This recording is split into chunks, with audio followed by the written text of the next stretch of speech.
అలాంటి భూమిలో లాక్కుండా పాస్ పుస్తకం మారి చేసి తీసుకుంటారండి వాళ్ళు. వచ్చే సబ్సిడీ మళ్ళీ తీసుకొని వేరే పొలాలలో అమ్ముకోవడానికి. అంటే వాళ్ళు పొట్టుకు దిగింది అయిపోయింది కదా అదేగా మళ్ళీ వాళ్ళే అని గ్యారంటీ.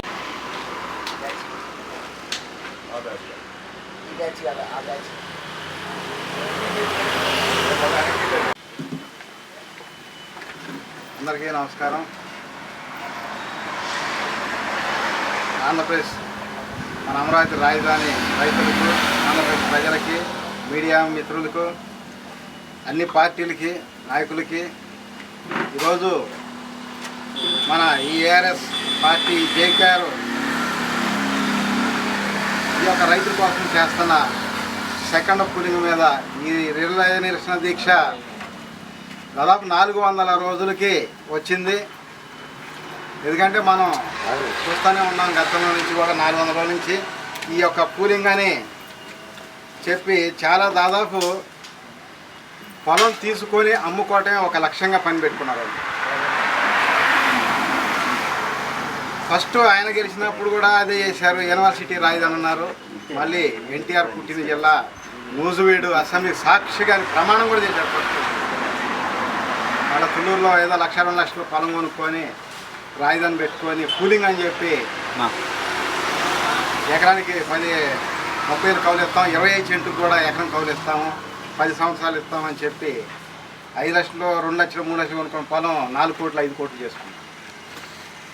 మళ్ళీ అలాగే తర్వాత వీళ్ళు చేసి అన్ని దుర్మార్గాలు చూసి వీళ్ళని మార్చి ఇంకొక ఆయన చేస్తే ఆయన కూడా మన 3 రాజధాని అని తర్వాత మావిధాని అని అది అని చేసి వాస్తవంగా అయితే నాకు ఏ పార్టీ ఏ నాయకుడు అన్నా కూడా వ్యతిరేకం కాదు, కోపం కాదు. ప్రజలకి రైతులకు కానీ మొత్తానికి అన్యాయం జరుగుతూ ఉంటుంది. వాళ్ళ స్వార్థ రియల్ ఎస్టేట్ రాజకీయాల కోసం జనం జీవితాలతోటి చెరగాటం అవుతుంది. గుండె రగిలిపోతూ ఉంది, కడుపు మండిపోతూ ఉంది. ఏం చేయాలి? అందుకని చెప్పే ఇంత పట్టుదలగా ఈ యొక్క రిలే నిరసన దీక్ష చేస్తూ అందరికీ తెలియపరుస్తూ ఉన్నాం. అయితే వాళ్ళకి తెలుసు పరిస్థితులు. ఈ ప్రజలు ఏది ఏమైనా మనకే ఓటేస్తారు కదా, ఆయన కాదు ఈయన కాదు ఆయనకి ఆయన చేస్తారు కదా అనే ఒక ఉద్దేశంతో వాళ్ళు ఉన్నారు. గతంలో మంచి పనులు చేస్తే రెండోసారి గెలిచారు వైఎస్ఆర్ గారు కానీ, అలాగే చంద్రబాబు నాయుడు గారు కూడా ఫస్ట్ సీఎం అని 95లో జన్మభూమి కార్యక్రమాలు పెట్టి దొంగలై బాగు చేసి ఆయన మళ్ళీ రెండోసారి సీఎం. ఆ తర్వాత దుర్మార్గపు రాజకీయాలు ఒక్కొక్కసారి అయిపోతూ ఉన్నారు. అదే చెప్పారు జగన్ గారు ఒక 4 అంశాల్లో కనుక ఆయన మాట్లాడుతుంటే 4 సార్లు కాదు 30 సంవత్సరాలు ఆయన సీఎం అయి ఉండేవాడు, జీవితకాల సీఎంగా ఉండేవాడు. ఈ యొక్క ల్యాండ్ టైటిల్ యాక్టు, అలాగే 3 రాజధానులు, అలాగే మద్యం, ఇసుక, ఈ 4 వలన ఆయన 151 సీట్ల నుంచి 11 సీట్లకి రావడం జరిగింది. అలాగే ఎందుకంటే అందరూ కలిసి ఒప్పుకున్నారు. ఆ రోజు 2014లో ఇక్కడ రాజధాని వచ్చింది, రాష్ట్రం విడిపోయింది కాబట్టి మాకు ఇష్టం 30 ఎకరంగా ఆయన చెప్పాడు, ఇల్లు చెప్పాడు. అంతకుముందు వైఎస్ఆర్ గారి స్టాండు, వైఎస్ఆర్ గారి ఆశయాల కోసం ఆయన పార్టీ స్థాపించి వెళ్ళాడు కాబట్టి గెలిచాడు. మన 3 రాజధానుల అంశం అంటం వలన జనాలకి అతను వాళ్ళ నాన్నకన్నా బాగా చేస్తాడనే నమ్మకంతో రాజధాని ప్రాంతంలో కూడా ఓటేసి గెలిపించాడు. ఆ తర్వాత ఏం జరిగింది? ఇతను అలా చేయటం లేదు, ఇతను మాట తప్పాడు అని చెప్పి ఓడింది. ఆ విధంగా మళ్ళీ వీళ్ళు కూడా అదే అటు రాజధాని ఇటు రాజధాని రియల్ ఎస్టేట్ రాజధాని సెకండ్ పులి కానీ మరి మళ్ళీ మన 2014 ముందు ఇన్ని చెప్పారు కదా, 24 ముందు ఇన్ని చెప్పిన వాళ్ళు 24 ముందు సెకండ్ పులి తీసుకుంటా అని చెప్పారా? ఒక్క మాట చెప్పలా. ఈ జనానికి ఇచ్చిన సూపర్ 6 పథకాలు మాత్రం మర్చిపోతున్నారు, అరాకొరా చేస్తున్నారు. కానీ ఇచ్చిన వాగ్దానాలు మర్చిపోతారు. కానీ ఈడ సెకండ్ పూలింగ్ అని చెప్పకుండా సెకండ్ పూలింగ్ ప్రకటించుకొని 1 లక్ష ఎకరాలు, 2 లక్షలు, 3 లక్షల ఎకరాలు తీసుకొని వాడు ఇష్టానుసారం అమ్ముకేసుకోవాలని చెప్పి ఆలోచనతో చేస్తాం. అందుకని ఇవన్నీ గమనిస్తూ ఉన్నాం మనం కూడా. ఏది ఏమైనా సరే ఎకరానికి ₹1 లేదా గవర్నమెంట్ ఆఫీసులో 4 అటెంప్ట్లు ఇచ్చి 250 గజాలు ఇవ్వాలని చెప్పి మనం 400 రోజుల నుంచి నిరంతరంగా పోరాటం చేస్తాం. ఒకసారి ఆలోచిస్తే 151 11కు వచ్చినాడు. ఆ తర్వాత ఈ యొక్క 164 ఉన్నాయి అనుకుంటున్నాను. 164కి 4 వచ్చిన ఆశ్చర్యం లేదు, అసలు రాకపోయినా 0 వచ్చిన ఆశ్చర్యం లేదు. మనం అడిగే డిమాండ్ నెరవేర్చి కనుక వెళ్తే రైతులు కానీ ఈ రాష్ట్రంలో రేపు ఎలక్షన్కి 100% శ్రీకాకుళం నుంచి చిత్తూరు దాకా మంచి ఆలోచన విధానాలు ఉన్నారని చెప్పి వేస్తారు, గెలుస్తారు. అట్ట కాకుండా వాళ్ళ ఇష్టం సరే ఒంటెద్దు పాకడ పోయి వీళ్ళు చేసేది ఏముంది, ఇట్లాంటి వాళ్ళు ఎంతోమంది చూసాం వస్తూ ఉంటారు పోతూ ఉంటారు, ఏం చేస్తారులే అని ఒక ధీమాగా వ్యక్తం చేస్తే ఆల్రెడీ జగన్ గారికి అర్థమైపోయాయి కదా. కర్నూలు నుంచి గుంటూరు వచ్చాడు, విశాఖ నుంచి విజయవాడ దాకా వచ్చాడు. ఇంకొకరు ఉంది, ఇంకొకరు ఏంటంటే గుంటూరు నుంచి నిడముక్కల దాకా వస్తే 1, విజయవాడ నుంచి రాజధానిలోకి వస్తే ఎల్ టైప్లో 7, కాస్త అటు రాజధానిలో తిరిగితే 5, 175కు 175లో స్కీమ్ షాట్ కొట్టేస్తాడు జగన్ గారు. ఈ ఒక్కటి చేస్తే చాలు, 100% ఇది గ్యారంటీ జరిగి తీరిద్ది. అర్థమైందా? ఇంకోసారి చెప్పాలా. కర్నూలు నుంచి గుంటూరు వచ్చాడు 3 రాజధాని పేరుతో, మళ్ళీ విశాఖ నుంచి విజయవాడ వచ్చాడు. అలాగే గుంటూరు నుంచి నిడముక్కలు దాకేస్తే 1, విజయవాడ నుంచి రాజధానిలోకి వస్తే ఎల్ షేప్లో 7, అక్కడ కాస్త రాజధానిలో తిరిగితే 5, 175కి 175 వచ్చి తీరుతాయి వైఎస్ఆర్కి అని చెప్పి గ్యారంటీ రాసిస్తా. ఎందుకంటే ఇవాళ అలాంటి పరిస్థితులు ఉన్నాయి, వీళ్ళ మీద వ్యతిరేకత, వీళ్ళ దౌర్జన్యాలు, వీళ్ళ దాడులు. కాకపోతే మన పార్టీ ఏఆర్ఎస్ పార్టీ రావాలంటే ఉండయి, వీళ్ళిద్దరు ఎలాగ చేసుకుంటే పోతే మనం వస్తాం, ప్రతి కుటుంబం 10 కోట్ల ఆస్తి పనులు చేస్తాం. కాకపోతే ఇప్పుడు మనకంత సత్తా లేకపోవటం వల్ల నెక్స్ట్ మళ్ళీ ఈ విధంగా బలపరుచుకొని అవసరమైతే ఆ విధంగా ముందుకు పోయే దిశగా చేస్తాం. కొన్ని పార్టీలు ఉన్నాయి పరోక్షంగా మద్దతు తెలిపారంటే, కాకపోతే ప్రత్యక్షంగా అటు తెలిపారు మద్దతు, పరోక్షంగా ఇటు తెలుపుతారు, రేపు అంతే తేడా. ఇప్పుడు కొన్ని పార్టీలు ప్రత్యక్షంగా మద్దతు తెలుపుకున్నాయి, రేపు పరోక్షంగా మద్దతు తెలుపుతాయి, అంతే తేడా. ఆ తర్వాత ఇప్పుడు చెప్పే ఆ విధంగా జరిగి తీరిద్ది.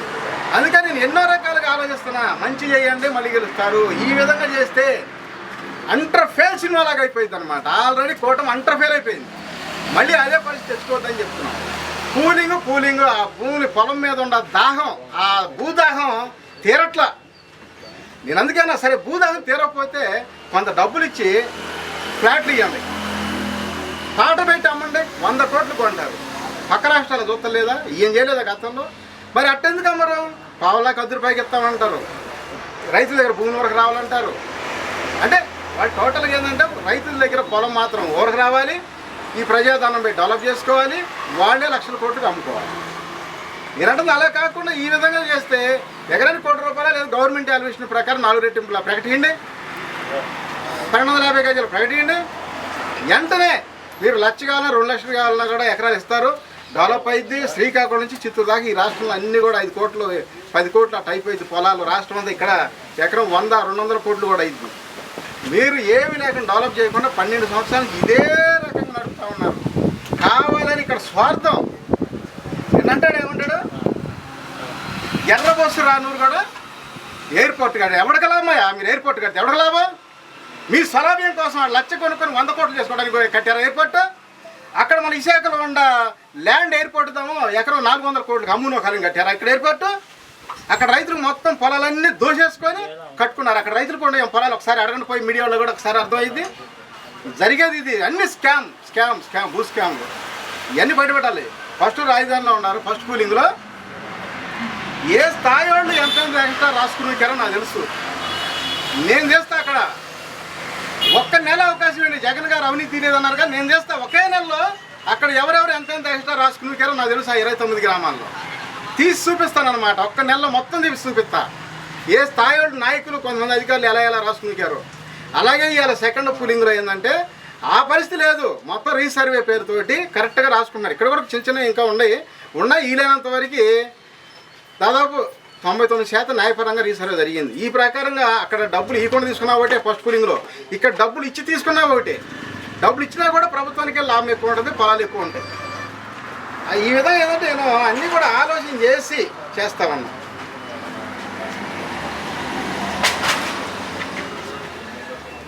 అలాగే అందరూ కలిసి రాజధాని పెట్టి మళ్ళీ మన పవన్ కళ్యాణ్ గారు ఏం చేశారు, ఆయన చిన్నబాబు పెద్దబాబు సూట్ కేసులు బాబులని పాసిపోయిన లైట్లని ఎన్నో చెప్పాడు.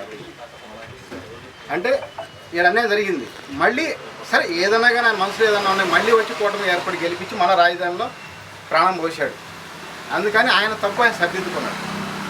కనుక అందరూ కలిసి పెట్టి రాజధాని అందరూ కలిసే తప్పు చేశారు. పెట్టుబడి పెడతామంటే విదేశాల నుంచి నలుగురు వచ్చే పెట్టుబడి పెడితే అవదేడా. మన రాష్ట్రంలో వాళ్ళు అన్ని దేశాలు పోయి సంపాదించుకొని పెట్టుబడి పెడుతున్నారు. అందరూ దాదాపు ఆల్మోస్ట్ రాజధానిలో పెట్టుబడి పెట్టారు. వీళ్ళందరూ మొన్న 3 రాజధానులు అన్నాక ఇలా సెకండ్ కూలింగ్ అన్నాక వీళ్ళు మూలకంగా వడ్డీలు కాదు అసలు పవనాలు కూడా రావు. ఆ విధంగా పరిస్థితి వచ్చింది పాపం కొనుక్కున్న వాళ్ళందరూ కూడా. అందుకని ఇలాంటి పరిస్థితులు పదే పదే రిపీట్ కాకుండా మీ ఇద్దరే బాగుపడకుండా అందరూ బాగుపడాలనే ఒక ఆలోచనతో వాస్తవ పని చేయండి, మంచి పని చేయండి. మీరు ఎలక్షన్ ముందు ఏదైనా చెప్పారో అది చేయండి. సెకండ్ పూలింగ్ అని ఫస్ట్ చెప్పలా మనకి ఎలక్షన్ ముందు. అలాగే ఫస్ట్ ఎలక్షన్ అప్పుడు కూడా ఫస్ట్ పూలింగ్ తీసుకుంటామని చెప్పలా. మామూలుగా తీసుకున్నట్టయితే రోడ్లు అవి తీసుకుంటే ఎకరం 100-200 కోట్ల రైతులందరూ బాగుపడేవాళ్ళు. రైతులు ఏమన్నారు ఓనర్లు అవుతారు, ఆ స్థాయిలో ఎదుగుతారు. రైతు ఎదిగాడంటే 10 మందికి అన్నం పెడతారు. మీరు నాయకులు దాచిపెట్టుకుంటే ఎవడు పెడతారు? ఎలక్షన్ అప్పుడు కాకపోతే అలా కట్టేస్తారు. 10 రోజులు 10 కోట్ల మందనో లేకపోతే 500 వేస్తారు. అదే రైతు అయితే 365 రోజులు ఉండన్నాళ్ళు కాపాడుకుంటారు. ఒకళ్ళ దగ్గర ఉన్న కూలీలు కానీ కార్మికులు అందరిని కూడా. అందుకని రైతు అన్నం పెట్టే రైతు పండించి 500 10 మందికి అన్నం పెడతాడు. అందుకని చెప్పి రైతులకి న్యాయం చేయమని చెప్పి నేను అడుగుతున్నాను. రైతుకు న్యాయం చేసిన ప్రభుత్వం మళ్ళీ గెలిచింది. అప్పుడు 2009లో రాజశేఖర రెడ్డి గారు కూడా ముందు అంతే రైతు రుణమాఫీ చేశాడు, ఆరోగ్యశ్రీ అంబులెన్స్లు పెట్టాడు, మహా చేశాడు. అందుకని రెండోసారి గెలిచాడు. ఆ పరిస్థితి రైతులకు న్యాయం చేయండి, మళ్ళీ గెలుస్తారు. లేదంటే నేను చెప్పిన 175 మొత్తం ఆయన వెళ్ళిపోతే ఈ నిఫం 0 వచ్చింది. అది ఆ పరిస్థితి రాకూడదు. నేనేంటంటే రాజధాని డెవలప్ అవుతుంది. ఇక్కడ రాజధాని డెవలప్ కావటం కోసం నేను కూడా ఇంకా చంద్రబాబు నాయుడు గారికి వెళ్ళి పదే చెప్తున్నా. లేకపోతే ఎప్పుడో పార్టీ మరి వెళ్ళిపోక వచ్చింది, వేరే పార్టీకి మద్దతు తెలపకపోతే అలాంటి పరిస్థితి. ఎందుకంటే ఆయన 3 రాజధాని అనకపోతే 30 సంవత్సరాలు సీఎం అనమాట. ఏకకాలం ఇక ఆయన ఉన్నంతకాలం జీవితకాలం సీఎం అయ్యేవాడు. నేను కూడా ఆయన దగ్గర ఉండేవాడు వాస్తవంగా. ఇలా పరిస్థితి ఏంటంటే ఈ విధంగా మారిపోవటం వల్ల మన ప్రాంతానికి వచ్చిన మంచి అభివృద్ధి కార్యక్రమం కుంటుపడుతుంది, లాస్ అయిపోతుందనే ఆలోచనతో ఈ విధంగా పోరాటం చేస్తూ ఉన్నా. 5 సంవత్సరాలు జగన్ గారు మామూలుగా మన సీఎం గారు చంద్రబాబు నాయుడు గారు అంతకుముందు ప్రతిపక్షంలో ఉన్నప్పుడు 5 సంవత్సరాలు ధర్నా చేపించాడు. అదే ధర్నా చేపించకూడదు. జగన్ గారి దగ్గర పోయి అఖిలపక్ష సమావేశం ఏర్పాటు చేసి ఈ విధంగా చేస్తే బాగుండేది అని ఒప్పించినట్టయితే బాగుండేది. ఇవాళ దాదాపు ఆల్మోస్ట్ 90% నేను ఒప్పించా. ఈ యొక్క 400 రోజుల్లో జగన్ గారిని ఆల్మోస్ట్ 90% ఒప్పించేసాం. 90%. ఆ 10% కూడా అయిపోయింది. ఇక 10 రోజుల్లో అయిపోయిన తర్వాత 175కి 175 సీట్లు జగన్ గారియే. ఆ పరిస్థితి రాకుండా ఈ ప్రభుత్వం ఎంతవరకు మేలుకుంటారో చూడాలి. లేకపోతే ఇంకా ఉంది, సగం అయిపోయింది, సగం ఉంది. ఈ సగం అయినా జాగ్రత్త పెడితే ఇది లేదంటే ఇదేదండి. మీరు పరోక్షంగా కానీ జగన్ గారి సపోర్ట్ సీట్ ఇస్తే ఎక్కడి నుంచి పోటీ చేస్తారండి? తాడికొండ నుంచి పోటీ చేస్తారా లేకపోతే ఎక్కడి నుంచి పోటీ చేస్తారు? తాడికొండ నుంచి పోటీ చేయడానికి ఎస్సీ కాన్స్టిట్యూషన్ కదా, అట్లా చేస్తాం. మంగళగిరి నుంచి చేస్తాం. మంగళగిరి లోకేష్ గారు ఆ రోజు ఓటు పరిస్థితి ఏందో అందరికీ తెలుసు. అదే స్థానంలో 1,00,000 మెజార్టీ కాదు 2 లక్షల మెజార్టీతో అక్కడి నుంచి గెలిచి చూపిస్తాం మాట. చూడండి కావాలంటే 1 సైడ్ పోల్ అయిపోతాయి మొత్తం కూడా మంగళగిరి రాజధాని. ఇది వాస్తవం అనమాట.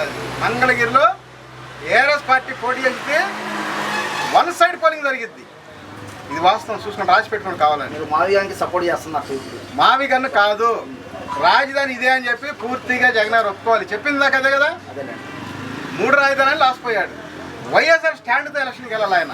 అంతేగాని మావి గన్ను ఇంకో గన్ను కాదు కావాల్సింది. ఇక్కడ 3 రాజధానులు అంటే ఏమైంది? మావి గన్ను అంటే ఇంక అంతకంటే పరమచేత్తం. ఇంకా ఆయన 0 వచ్చింది మావి గన్ను అంటే. అది అటగాను వైఎస్ఆర్ స్టాండ్ మీద వెళ్ళాలి. మా ఆసియాలో ప్రజల అభివృద్ధి, రాష్ట్రం అభివృద్ధి, ఆ స్టాండ్లో వెళ్ళాలి. ఆల్రెడీ కర్నూలు నుంచి గుంటూరు వచ్చాడు చెప్పాం కదా, విశాఖ నుంచి విజయవాడ వచ్చాడు కదా. ఇంకా అదే జస్ట్ కాస్తుంది. ఇంకా గుంటూరు నుంచి 7 వస్తే 100, కొంచెం విజయవాడ నుంచి రాజధాని పోతే 7, కొద్దిగా అక్కడ తిరిగాడంటే 5, 175కు 175 అటు వచ్చేస్తే ఇటు 0 వచ్చేసి. ఇది జరిగి తీరుది కావాలంటే చూసుకోండి. ఓకేనా? ఇంకా చాలా మంది ఇప్పుడు ఒకసారి చెప్పండి కాదు, మీటింగ్ పెట్టేసి 1,00,000 మంది మీటింగ్తో 1,00,000 మంది జనాభాతోటి మంగళగిరిలో మీటింగ్ పెడతాం ఒక రోజు.